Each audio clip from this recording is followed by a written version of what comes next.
been doing a lot of Golden Age nostalgia baiting recently, but the Golden Age was not perfect. I'd like to think it was, but it wasn't. As much as we like to say it was, it really wasn't. And you know what? Today we're going to flip it. We're going to focus on those imperfections. Today we're going to be talking about what I think are the 10 worst maps of the Golden Age of Call of Duty, just to make it a little more interesting. We're going to be saying Golden Age from 2007 to 2012. From the previous Golden Age videos, we were going to 2015, but a lot of you didn't like that, even though it let us include Black Ops 3. This video, I'm going to listen to you. 2007 to 2012, meaning COD 4 to Black Ops 2, the true Golden Age. So you guys let me know in the comments what you think the worst maps of the Golden Age of Call of Duty were. Drop a like, and thank you for all the comments. Thank you for all the love. Do me a favor, guys. Can we get back in the routine, the habit, the force we used to be when it comes to likes on a video and engagement? Can we get so many comments and so many likes on each one of these videos and see if we can trick YouTube's algorithm to think we're relevant again here? Maybe. I don't know. Let's give it a try and see what happens. At number 10, Fuel in Modern Warfare 2. One of the DLC maps that was released for Classic Modern Warfare 2. One of a few. It was mainly known for the infamous boulder that was tucked away on the side of the map that was glitched. So you could go get in the rock. You could be invisible in the rock. But for some reason, you could shoot out of the rock. So yeah, you could get a free nuke if you were the first one to get in the glitched boulder, which was absolute BS. After a few months, the boulder was patched. But then you were just left with a map that was way too big, way too slow, and completely unbalanced because one half of the map had a whole slew of buildings and structures, while the other half was just wide open dirt and chest-high rocks. The map may be widely remembered for its glitched boulder, but once you got rid of the glitched boulder, it was a bad map. I think it was worthy of kicking off the list. A lot of you probably never experienced it due to the fact it was a paid DLC map released for Classic Modern Warfare 2 so long ago, but for those of you old heads like me that did, you know it sucked. Before we move on, guys, I have something pretty cool for you. I've partnered up with Delphi, and if you've ever heard of prediction markets, where you can make predictions on outcomes in the future, gaming, politics, movies, cinema, pop culture, whatever it may be, you can actually make trades in those markets. Whatever it may be, you can actively participate in making predictions on those outcomes. Well, I've teamed up with Delphi, and they let me create my own markets for you guys. As you guys can see on the screen here, will Bethesda announce a new Fallout game in 2026? It is an active market. You can place a trade. If you think it will be announced, any type of Fallout game in 2026, then it's yes. If you think no, then it's no. And at the end of 2026, if nothing has been announced, well, the answer was no. If something is announced before, then it settles then. But I took it further. Will the PS6 get announced in 2026? Do you think it will? Do you think it won't? A lot of people are questioning whether or not we're actually going to get the next-gen announcement this year. But then, of course, I had to touch on Grand Theft Auto 6. Will it get delayed until 2027? Can you guys see the future? I don't know. You guys let me know what you think on that one for sure in the comments. And the final custom market I created for you guys is, will Grand Theft Auto's trailer number 3 come out before or after May 27th? You guys don't just have to have an opinion now. You can participate in making predictions on these outcomes. The link to each market will be in the description. And if you guys enjoy this, and if you guys have any ideas for future markets you want to create with me for this community, let me know in the comment. And the cool part is Delphi is built to be open and decentralized. There's not one company calling the shots here. The outcomes are all handled by AI, and it all runs automatically in the background. So give me your predictions. Will Bethesda announce a new Fallout game this year? Will the PS6 get announced this year? Will Grand Theft Auto 5 be delayed until next year? And will Grand Theft Auto's next trailer come out before or after May 27th? At number 9. Downturn in Modern Warfare 3. Easy pick. Easily the most disliked map of Classic Modern Warfare 3. Downturn was set in New York City after the breakout of World War III, and I guess it did have some cool architecture at the time. It had some cool landscapes, but it also had some of the worst map flow in Call of Duty history. The colors were gray. It was lifeless. It was just like the life had been sucked out of it. It was really hard to see people when they were running around, but then there was also just way too much open space, and it absolutely annihilated the spawn logic. The flow was terrible. Seemed like no matter where you were spawning or where the action was on Downturn, you were going to have to spend 10 minutes running back to the action before you got killed by somebody sitting in a corner in the gray, lifeless map that it was, and then you'd have to do it all over again. Again, cool concept for a map. I'll admit it looks really good even to this day, but in terms of game flow, it's one of the worst of the COD Golden Age. I don't think I've ever seen a single person vote for this map in pre-game lobby. At number 8, Downpour, COD 4.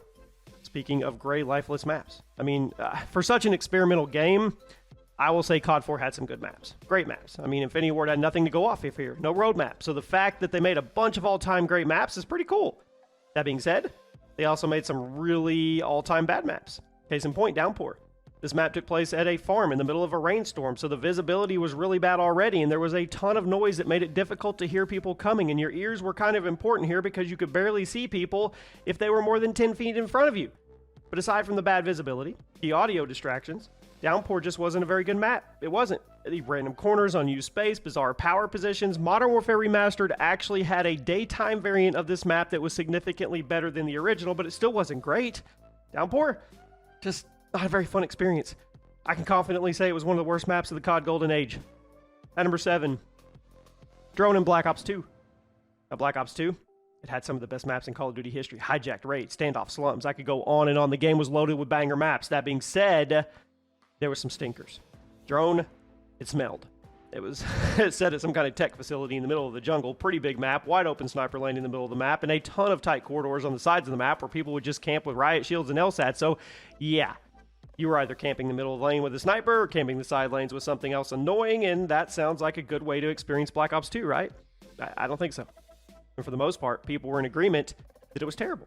The flow was bad, and I really don't know what Treyarch was doing here. I mean, Black Ops 2 had a really great balance, fast-paced action, more methodical positioning, but Drone, it feels out of place. It feels like the ghost maps that were randomly slapped into Black Ops 2.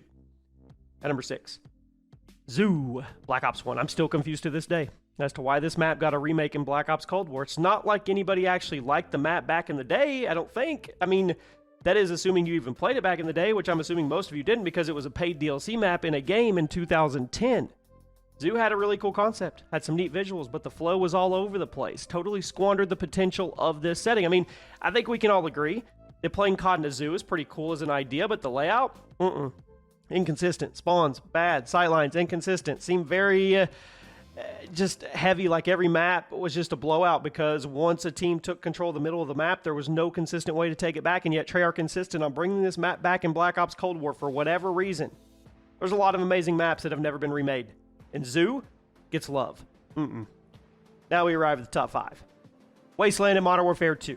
Now, Wasteland was actually a remake of one of the classic COD 1 maps, and on one hand, I respect Infinity Ward for wanting to preserve one of their original creations like that. On the other hand, it was just a bad map. You know it was. Anybody can tell you that COD 1 and Modern Warfare 2 were two extremely different games, so obviously they weren't going to play exactly the same as one another. So bringing a COD 1 map into Modern Warfare 2 virtually unchanged, kind of a weird move.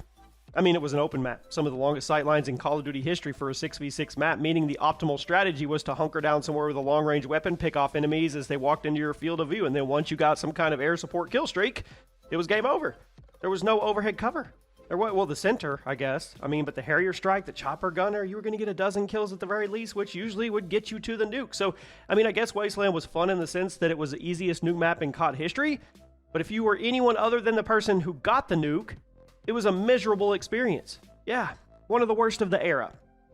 At number 4, Aftermath in Black Ops 2. Most people will say this is the worst map in Black Ops 2, and those people would be correct. Aftermath really feels like a campaign mission that Treyarch slapped some spawn points onto, and they called it a map. Bunch of random buildings, bunch of random set pieces, bunch of random shadows. You might as well have renamed this map from Aftermath to a bunch of random crap, and as you'd expect from a map that just had a bunch of random crap, the map played like crap. Spawns were random, campers are everywhere, you never know what the heck people are, where they're at, what they're doing, or where the battle's moving to, and it was hands down the least popular map in the game. I mean, I guess some people argue the map wasn't that bad because it had some fun to it in Search and Destroy, but the only reason this map was decent in S&D was because S&D didn't have respawns. The map was hot garbage in every respawn game mode. I don't think anybody's going to argue with me putting it here. At number 3, Crysis in Black Ops 1. Black Ops 1, my favorite game in the entire franchise. I'm not nostalgia blinded though. I can admit how crap some of the maps were. Crysis was bad. Another map that feels like a campaign mission that just had a few spawn points slapped into it, and it plays like buns. I mean, about 40% of the map was never even used, and that was confusing the spawn engine every time you died. And even if you were in a part of the map that people used, it was not like it was a fun experience. The middle street was wide open. There was a bunch of random buildings, windows, corners, everywhere to set in. And then every time you died, the game would just shoot you back to one of the regions of the map that nobody was around. You'd spend 30% of the total game time running back to where the action was. Does that sound fun? No. I mean, even Treyarch knew the map was crap. because if you were playing in the wager match playlist and this map came up, about half of it would literally be walled off from play. So even Treyarch knew this map was way too big and that the size was a problem. Yet they launched the map as a 6v6 game, or map in a playlist. 6v6, yeah. At number 2. Derail in Modern Warfare 2. Wasteland got the most negative attention during the game, but I don't think it was the worst map in the game. That title goes to this little one without a doubt. This map is absolute just garbage. I can't think of anything funny to say about it because it was a terrible experience across the board. Way too big, way too open, super campy because of the various buildings scattered around the map. And they were just screaming out for people to sit in the windows with snipers or in the corners with shotguns. And since it was a snowy map, that meant you were super obvious when running from place to place, and the entire background was bright white, which made stealthy playstyles completely invalid here. Wasteland was a bad map, but at least had the potential to be fun if you started a streak early.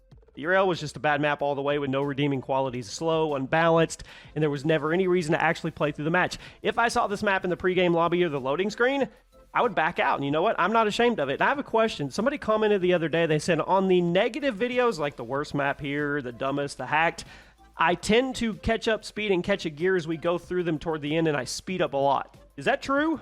Does that actually happen? Let me know. Maybe I just get passionate. And number 1 today.